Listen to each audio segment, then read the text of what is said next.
Subika aya bariza mu kino sa equipe ya PFC ni Miss Ramadan imbere Samuyani penalty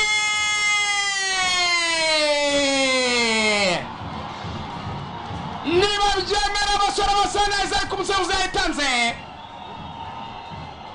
niba byemera kumusifuzi yayitanze